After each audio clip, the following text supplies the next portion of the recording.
My name is Philip Blackett, the founder of Life After 40. And in this video, I'm going to share with you why Secretary Robert F. Kennedy Jr.'s new food pyramid is great news for Americans over the age of 35, like you and me. If you're like me and you're over 35, you have probably spent years playing by the rules. You did everything you were told. You chose the low fat yogurt, swapped butter for margarine, and loaded up on bread and pasta because the food pyramid said so. And yet, did you ever get the results you were promised? For so many of us, the weight still creeps on. The afternoon energy slumps hit hard, and the mental fog feels a little thicker each year. You actually start to wonder, is it just me? Is this just what getting older feels like? Well, the federal government just signaled that the rules we've been following might have been the problem all along. They recently announced a brand new set of dietary guidelines, and it's not just a small tweak. In fact, it is, in the words of the Department of Health and Human Services Secretary Robert F. Kennedy Jr., he said,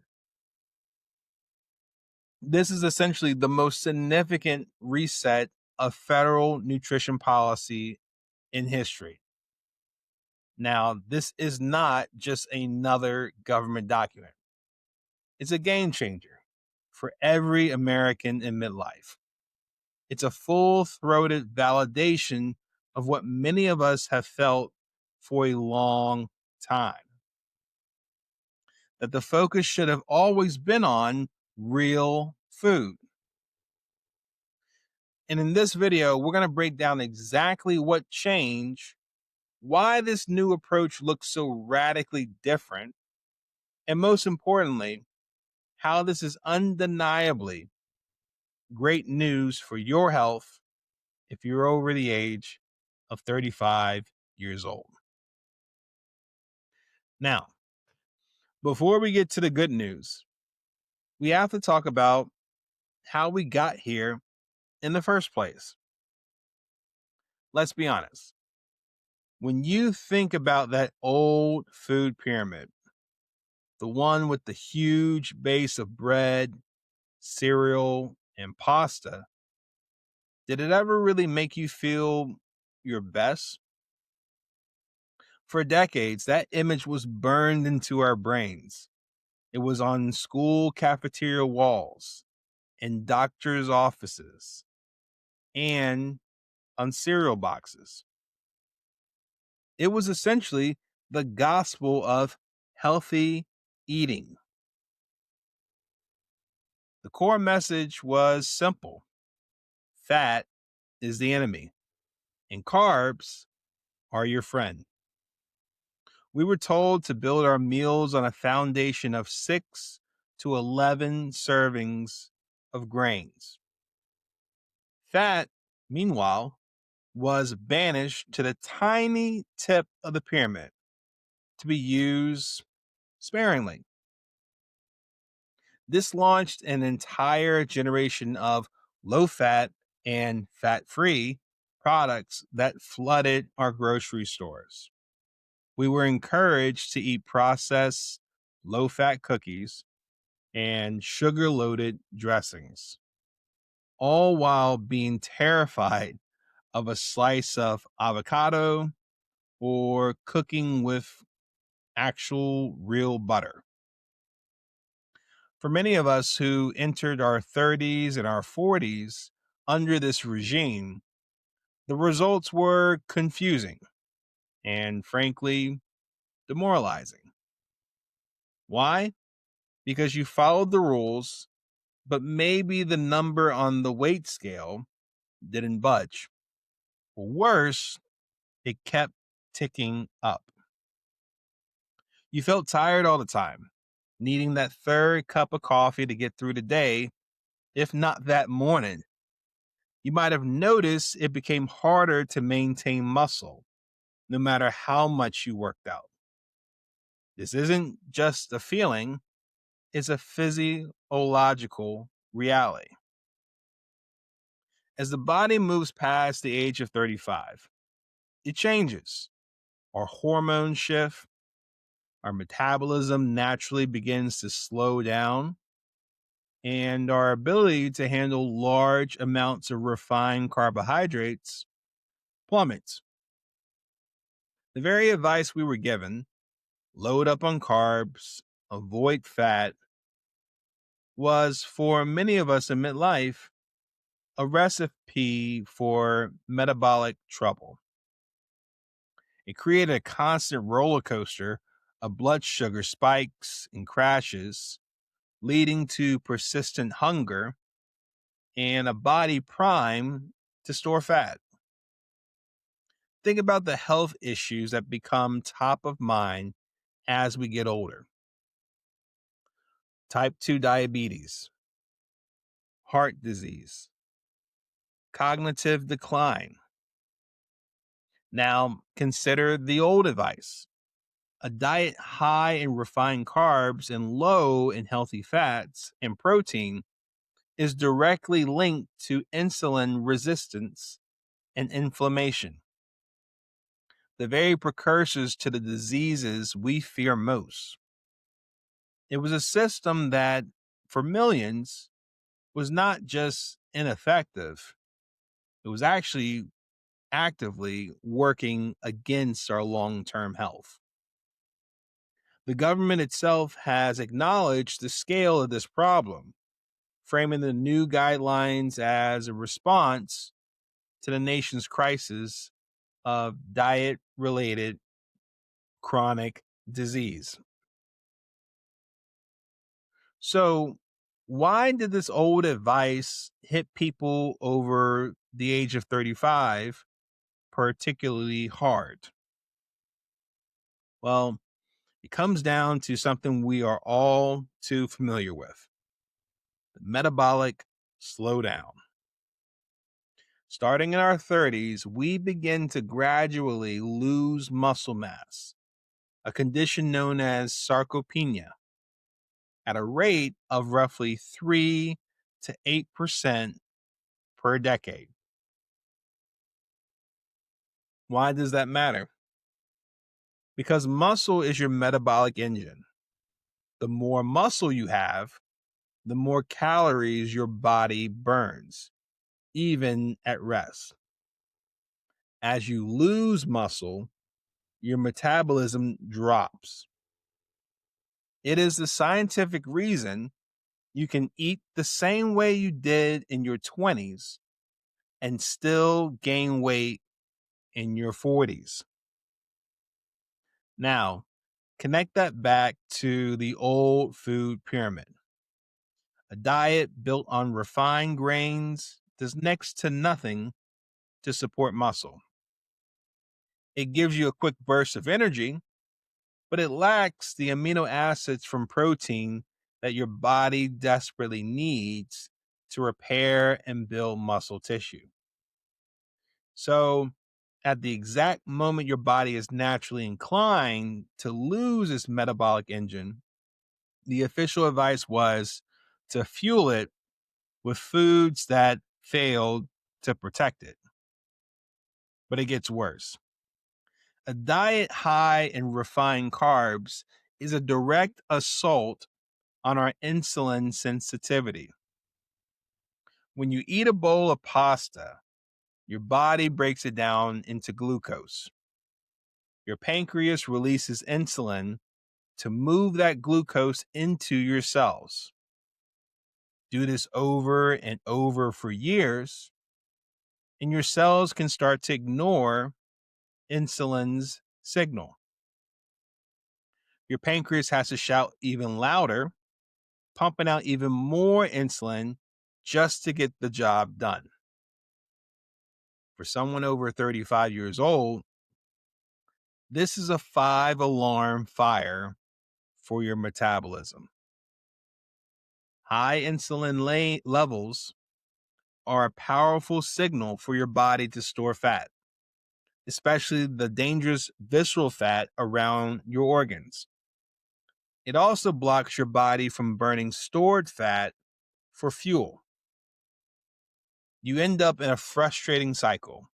You are eating low fat, but your body is stuck in fat storage mode. This is not a lack of willpower. It's a hormonal trap set by years of flawed advice. The war on fat was just as damaging. Healthy fats are essential for countless functions, especially as we age. They are critical for producing hormones like estrogen and testosterone, which are already in flux during midlife. They are vital for brain health. Why? Because your brain is actually nearly 60% fat, and they are crucial for absorbing vitamins A, D, E, and K. By telling us to avoid fats, the old guidelines deprived our aging bodies of nutrients fundamental for healthy aging. Now, for the great news. The federal government has officially hit the reset button. The new dietary guidelines, championed by Department of Health and Human Services Secretary Robert F. Kennedy Jr., have been simplified to a clear, powerful message in just 3 words: eat real food. This philosophy is the heart of the new approach.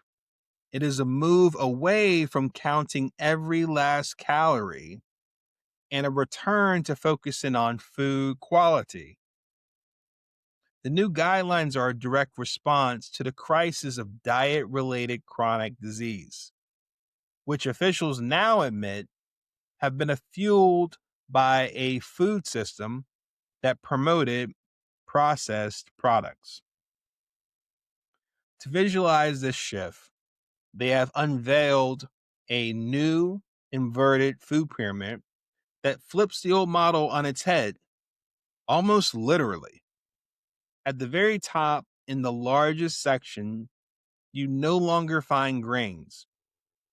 Instead, you find protein, dairy, healthy fats, vegetables, and fruits. Way down at the narrow, smallest point at the bottom are whole grains. Now, what does this mean in practice? The government is finally acknowledging that protein and healthy fats are not minor players. They are essentially the foundation of a healthy diet, especially for an aging population. It means the bulk of your plate should be high quality proteins, nutrient dense vegetables, and natural fats. Grains are still there, but they are more of a supporting actor, not the main star. This real food message is a powerful indictment of our modern food environment. For the first time, the guidelines call for Americans to significantly limit highly processed foods. They are specifically targeting products laden with refined carbohydrates, added sugars, excess sodium, and chemical additives. This is huge. For years, the guidelines were silent on the difference between a whole potato and a potato chip. Now, that distinction is front and center. Secretary Kennedy's message was blunt. Quote, as Secretary of Health and Human Services, my message is clear. Eat real food. This simple directive is the most powerful tool you have to reclaim your health over the age of 35. It cuts through decades of confusion, where simply you can ask the question: does this food come in a box with a long list of ingredients that I cannot even pronounce? If that's the case, it's probably not real food. Did the food grow in the ground, roam on the land, or swim in the sea? Now that's probably real food. Even the American Medical Association has praised the new guidelines. American Medical Association President Dr. Bobby Mukamala stated that they, quote, affirm that food is medicine and offer clear direction patients and physicians can use to improve health. Now, the first and maybe most important change in these dietary guidelines is the dramatic elevation of protein. The new recommendation is for adults to consume between 1.2 to 1.6 grams of protein per kilogram of body weight each day. For example, for a 150-pound person, that's a jump to a new range of about 82 to 109 grams of protein per day, a significant increase from previous advice.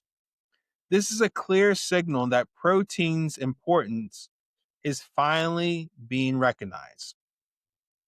FDA Commissioner Marty Makary noted that while old guidelines were designed to prevent starvation, quote, these new protein guidelines are designed for American kids to thrive, a principle that is just as vital for us adults. So, what does this mean for you?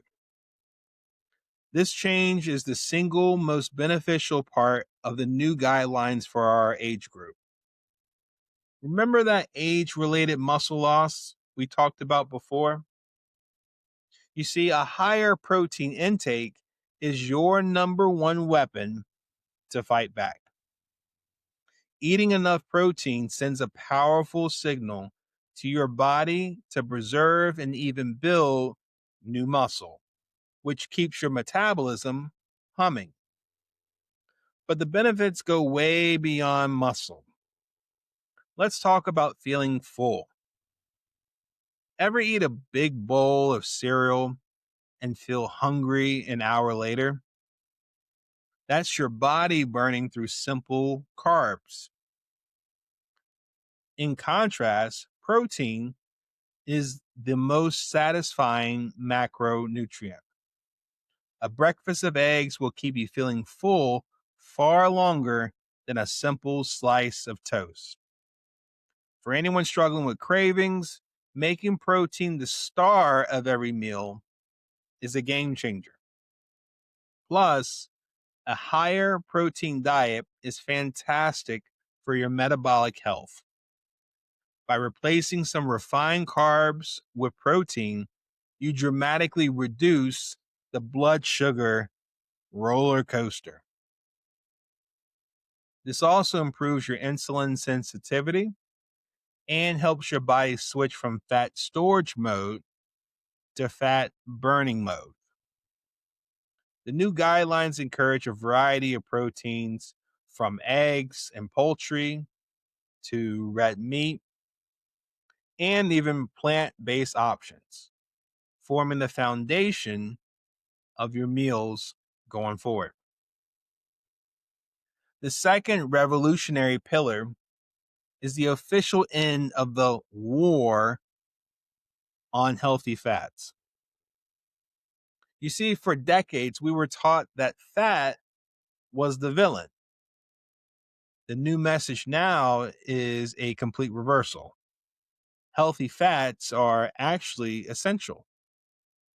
The new food pyramid gives them a place of prominence right at the top. The guidance encourages fats from whole food sources: meat, eggs, seafood, nuts, full fat dairy, and avocados.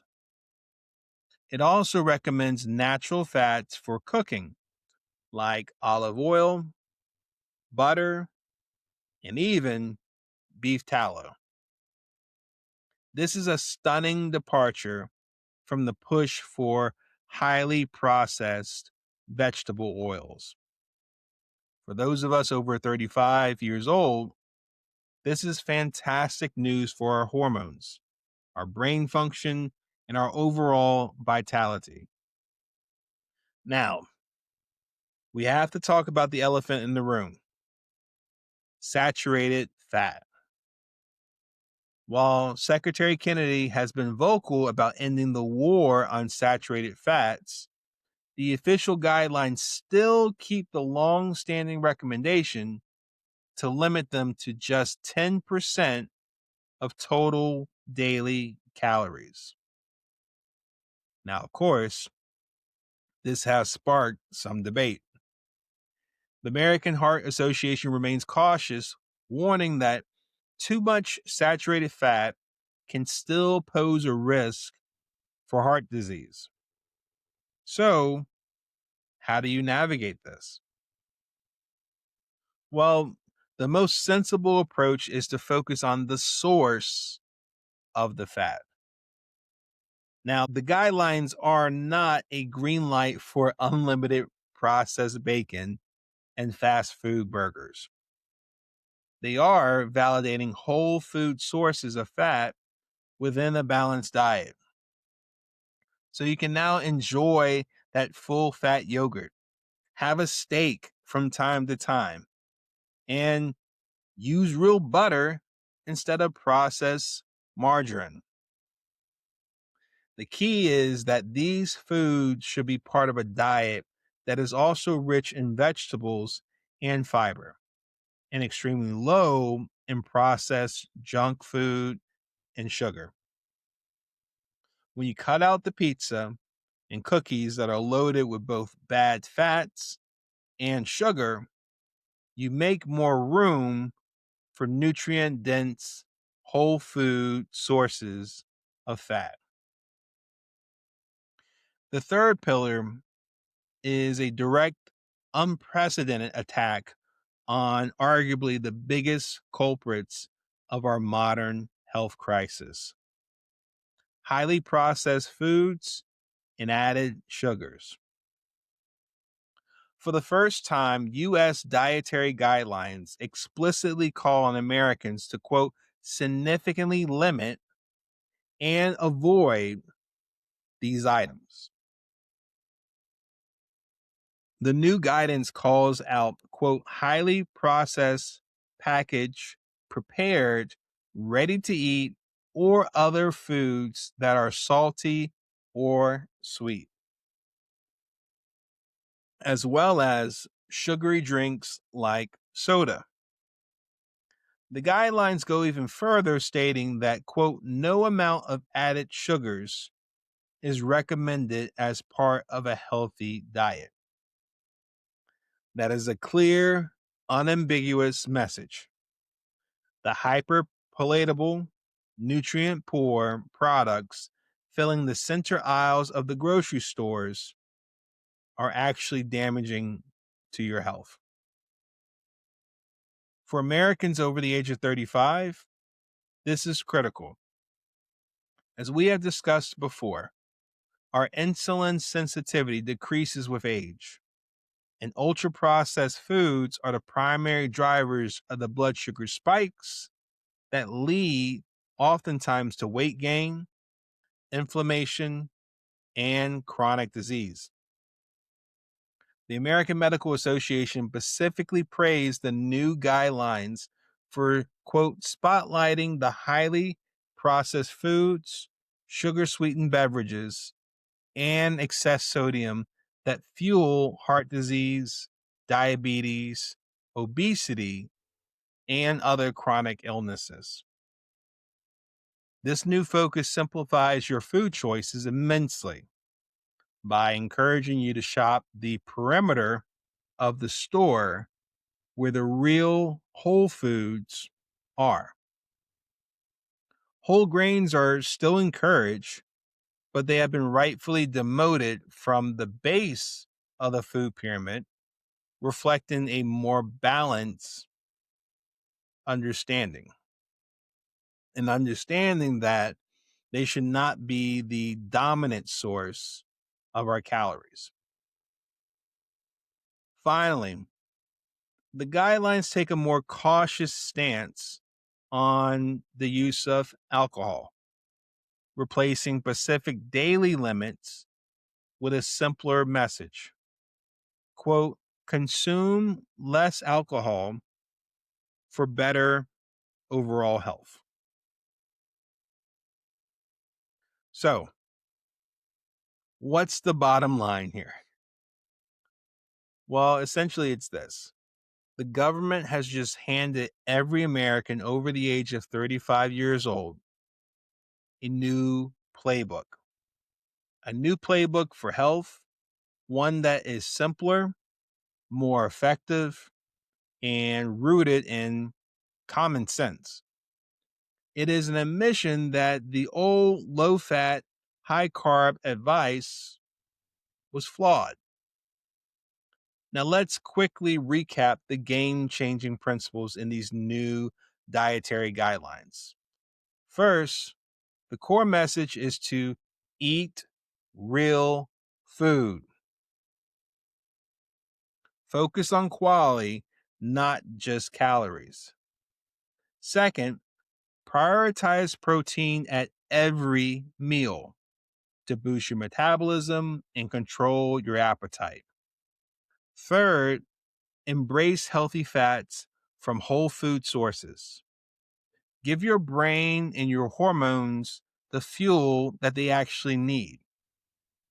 And fourth, declare your own personal war on processed foods and added sugars.